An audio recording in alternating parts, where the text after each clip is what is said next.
Row it down. The Styx Ferrymen have adopted their team's motto and ran with it, becoming the most dominant team on the road to Worlds. With Season 5 champions Cyno, Aror, and Cyclonespin back together, the team has enabled Baskin and back-to-back champion Paul to fulfill their true carry potential, coalescing into a team very few have been able to overcome. What I love most about the Ferrymen is that they kind of do their own thing.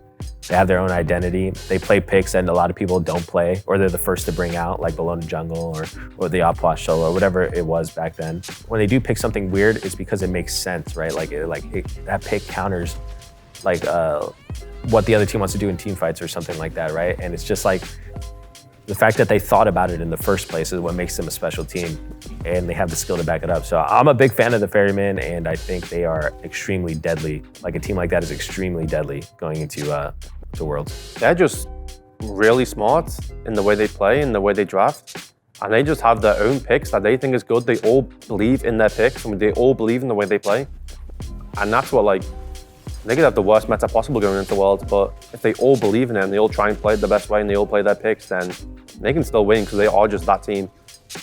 They've kind of assembled like the no mistake squad, apart from like Aror and Cyno. Those guys definitely make mistakes, but like when it comes to their lanes, like Cyclone, Paul, Baskin, these guys don't really make mistakes. They're just not in their dictionary. They don't even know what it means, I guess. So it's definitely hard to play against them because you can't really capitalize on them doing something wrong. That's it. They're unbeatable. No, I'm just kidding. They're very methodical, very structured. They get to these objectives in these fire giants, and they can reproduce these fights like it's nothing. Like they all look the same, and they put teams in these spots where they make other teams feel uncomfortable. But the Ferrymen are also just perfectly fine just playing it really slow. If something doesn't look good, okay, let's just reset. Who cares if it didn't go well? We can still just wait 5 minutes, do it again.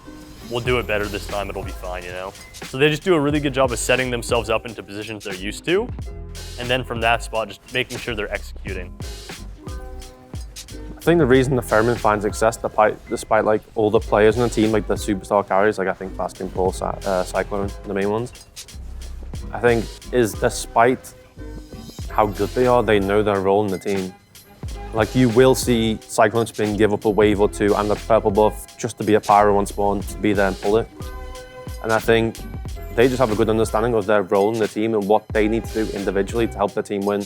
And I think that's what makes them probably the best team. It's the fact that they're all on the same page, they know their roles, they know what to do, and they're willing to like sacrifice stuff to win the game for the team. I think they're really selfless players, those three. I think that Cyclone is a person that can carry and will carry if given the opportunity, but he's not shy about like, he's fine with like splitting, he's fine with doing stuff that's good for the team, rotating, dropping a few waves to get an objective that might get the team further ahead. And then Cyno he'll sash and he'll blink in, he'll get in there compared to some other junglers. Whether it's a warrior jungle, guardian jungle, he doesn't really care. And then Aurora, another person who will just get in there. So they kind of cause chaos in the front line and let their main win con, in my opinion, Paul kind of just do his thing and have as little pressure on him as possible.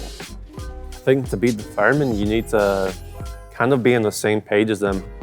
Like in terms of, if they pick a scaling mid, you pick a scaling mid. If they pick pressure duo, you match the pressure duo. And I think that's probably a main component of how to beat them is if you kind of just match them across the map, you know, if they go gold, you want to trade power, let's do that. They're a great team, but they're not like a snowball win in 10 minutes type of team. Like they're more of like a calculated, you know, be there on time for objectives, like let me know when your power spike is, no stay in lane, don't rotate. They're more of like that type of team. So just match them and you'll be fine. Now the only thing left to find out is if the Ferrymen are going to continue to row it down or if the first seed curse is going to strike again.